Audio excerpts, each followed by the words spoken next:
这个与我有婚约的少年郎死在了战场上，但他尸骨并未被找到。消息传来的时候是个晴好的清晨，屋外还有鸟鸣，可惜不是喜鹊。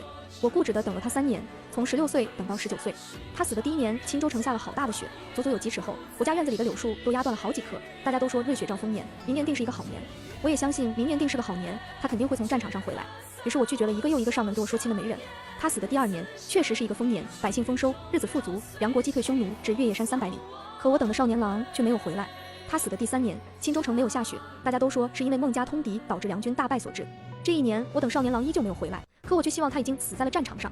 公主殿下，请看文，古言意难平，全文一更到底。点赞的公主长高5厘米，评论的公主瘦10斤，圈人来的公主在接下来的日子里暴富、暴美、暴瘦。小爷爷提醒您，准备好 WiFi。下面正文开始。孟家夷3族，活下来的男子充军，女子伐没进教坊。他死的第4年，我出嫁了，凤冠霞帔，120台的陪嫁，整个青州城的百姓都来围观。鞭炮自我出门起也没有断过，吴家更是在沿路上撒了一路的喜钱。晚上我在被送了去洞房的路上，喜帕被风吹掉了，在身边丫鬟婆子手忙脚乱地帮我追喜帕时，天上传来一声巨响，是吴家放烟花了。一颗白色焰火冲上紫粉交界的天，在它能达到的最高处，砰的一声炸裂，随即明黄色的流光四散而出，一颗一颗的烟花相继绽放，给这紫粉色的天空添上一朵朵不一样的色彩。这烟花真美，跟我在16岁时想的一样。晚上，喜娘在床边说着吉利话，向我撒着红枣、花生、桂圆、莲子。接着吴丞相挑开了我的盖头，他说我可真美啊，像是天上的仙娥坠入了凡尘。我看着眼前这位丧偶年近40的男人，嘴边勉强扯出一抹微笑。是啊，我嫁给了一个比我爹都要大1岁的男人，因为我等了3年，城中的好郎早已娶妻生子，年纪比我小的又怎会看上我呢？我笑着跟他喝了合卺酒，比我想象的要辛辣些。我今天出嫁了，3书6礼，凤冠霞帔，礼炮齐鸣，跟我在16岁时想的一样。婚后，吴丞相待我极好，一早便将管家大权交给了我。吴丞相的父母早已过世，府中只有他早年纳的2房姬妾，现在他们年纪大，他便也不愿意去他们那里了。吴丞相膝下有2个儿子，大儿子吴牧之今年已经12岁了，小儿子吴谭之今年8岁，他们都是原配夫人所出。我即嫁进他们家，他2人自然是要归我管。我无心苛待他们，他们需要什么我便给什么，对他们和善客气。小儿子吴谭之许是自小便没了母亲，才过几月便母亲地叫着我。我每日看府中账目时，他也喜欢坐在一旁边吃点心边看着我。大儿子吴牧之就对我很疏离客气，想来到底是比他弟弟长几岁，心里到底更惦念他自己的母亲。我倒是不怎么在意这些，府里的姨娘都是吴丞相年轻时纳的，他们现在也已经有了白发，每日更喜欢念经诵佛，不大喜欢出自己的院门。日子就这么波澜不惊地过了5年，我也生下了一个女儿吴以沫。我的女儿因为是吴家的第一个女孩，所以受她父亲哥哥们的宠爱，今年也3岁了，长得粉雕玉琢的，成日里喜欢追在她小哥屁股后面跑。从去年起，我便开始给吴牧之像看适龄的女子，画像也叫着她看了10几次，每次她都以她想必也推脱。吴丞相知道了后，便也让我先不要给她相看了。一日，我在参加一个京中世家夫人的雅集时，遇到我未出阁时的闺中好友寇世涵。她今年已经20有5，看起来却苍老憔悴的，像是40多岁的妇人。她眼中的光也灭了。我记得她当年嫁给了青梅竹马的户部尚书之子潘岳，听说2人婚后很是甜蜜。不想今日见她，早已没有当年的风华绝代。阿南，男人成婚后都会变的。你看我与潘岳自幼青梅竹马，以前也一同许过一生一世一双人的愿，可他今日竟然会为了一个歌女跟我置气。寇世涵说话时，眼中是浓浓的悲伤和凄凉。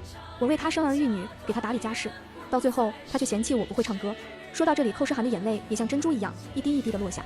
我看着哭泣的寇世涵，上前拥住了他，轻声安慰道：没事没事，一切都会过去的。除此之外，我再也找不到安慰他的话语了。我并不知道被心爱之人背弃是一种怎么样感觉。自从他死在战场上后，我好像五官都变迟钝而缓慢，我不知道这是怎么了，可能是我的一缕灵魂也随着他而去了吧。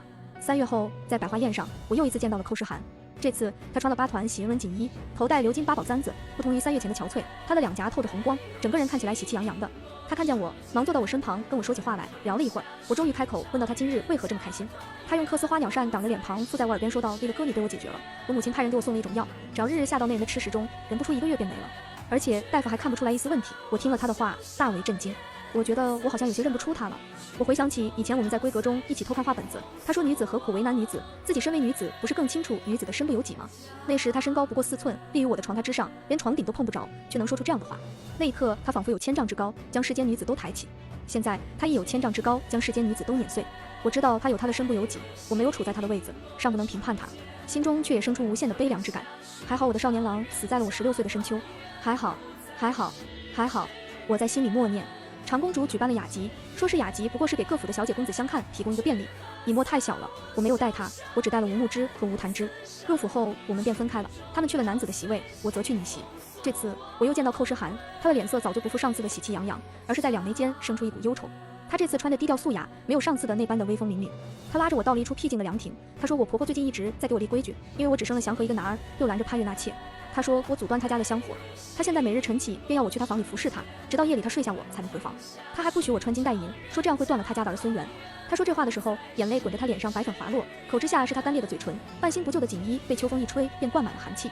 我只得将我的披风解下，披在了他的身上，嘴里安慰道：“我母亲前日给我送来我一个生子的方子，等我今日回家，便遣人给你送去。”他听到我的话，眼睛里又重新燃起希望之火，红肿的眼睛和敷了白粉的面庞上纵横交错的泪痕搭配起来，显得极为搞笑，像一个戏园子的丑角，明明是最辛苦、最兢兢业业的，可到最后，台下的观众只记得那个威风凛凛声角。还好我的少年郎死在了我16岁的深秋，还好，还好，还好。我在心里默念。我回到家便立刻遣人将方子送了去，希望可以帮得上他吧。至于我生不生男孩已经无所谓了，我已经有了我的以沫。吴谈之又将我当成生母一般，我以后的日子不会太难过，这便可以了。我求的也不多。第2年春天，天气乍暖还寒，城中的柳树也渐渐地开始抽枝，街上的路人依旧将自己裹得严严实实，不想浸染了春日的寒气。我在家中正招呼着程一方的掌柜来给家里众人量体裁衣，就收到寇诗涵的帖子，请我第2日去他府上。第2日，我到他府上，只见他身边跟着7、8个丫鬟，他每走一步都有丫鬟先给他探路，他的样子滑稽极了。他这次穿了牡丹花纹锦衣，外面披着锦皮斗篷，手里拿着一个红底巴西锦缎做的汤婆子，脸上不施粉黛，却如朝颜。他坐在铺了3层白狐皮的软椅上，一边跟我说话，一边吃着补药阿南。你上次给我的方子确实有用，我现在已经有3个月的身孕了。我婆婆对我这胎很重视，成日让我吃各种补药。等我走时，她已经吃了7、8碗不同的补药。我看着她，心里默默祈祷，希望她这一胎一定得是个男孩，不然依她婆婆的架势，她的日子恐怕不会好过。在一个夏日的凉夜里，寇诗涵生了，她生了整整1天1夜，终于生出了潘家的第2个男孩。听说因为她婆婆的补药，让她这胎怀得极为的大，生产的时候她痛苦极了。丫鬟婆子将血水一盆一盆的往外端，她的惨叫声持续了1整晚，直到她嗓子哑了。孩子出生时，孩子的父亲还在怡红楼里跟新来的舞女嬉戏，直到家丁请了他3次，他才回去。但他只是匆匆地看了一眼便离开了。别的夫人将当时的情景转告给我时，我心疼极了。同时，我又在心里想，还好我的少年郎死在了我16岁的深秋，还好，还好，还好。寇诗涵生完那胎后，像是变了一个人似的，也不再管潘月出去寻花问柳了。她婆婆给潘月3人再也不拦着了。这倒是让他们几人之间的关系得到极大的缓和，她婆婆也愿意给她好脸色了。她的丈夫倒经常来她房里歇着了，而她却喜欢上礼佛。她说她手上沾了杀戮，她想给她的孩子多积积德，希望她的孩子可以平安喜乐，一生顺遂。其他的因果报应，她愿意一人承担。看着短短几年转变巨大的寇诗涵，我不禁在庆幸，还好我的少年郎死在了我16岁的深秋。他要还活着，我会不会成为另一个寇诗涵？第2年4月的一天，他约我去相国寺礼佛。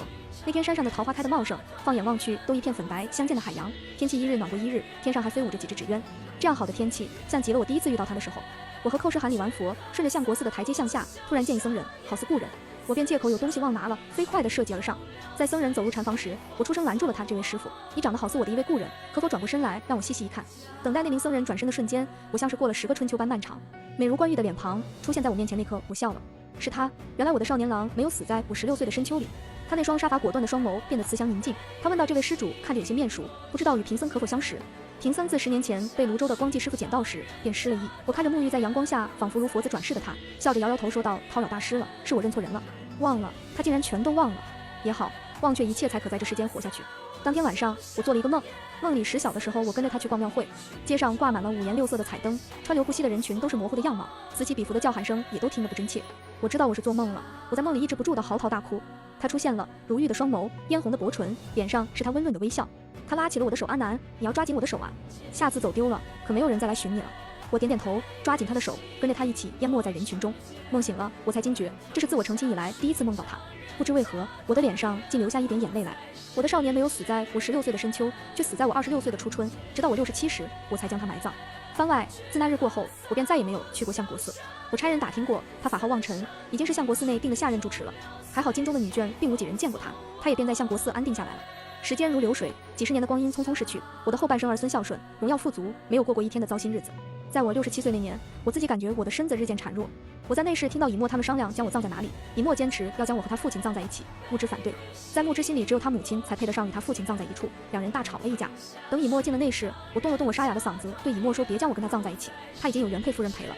我想葬在相国寺旁的桃林里，每年花开的时候，我还能再看看这天地，再看看他。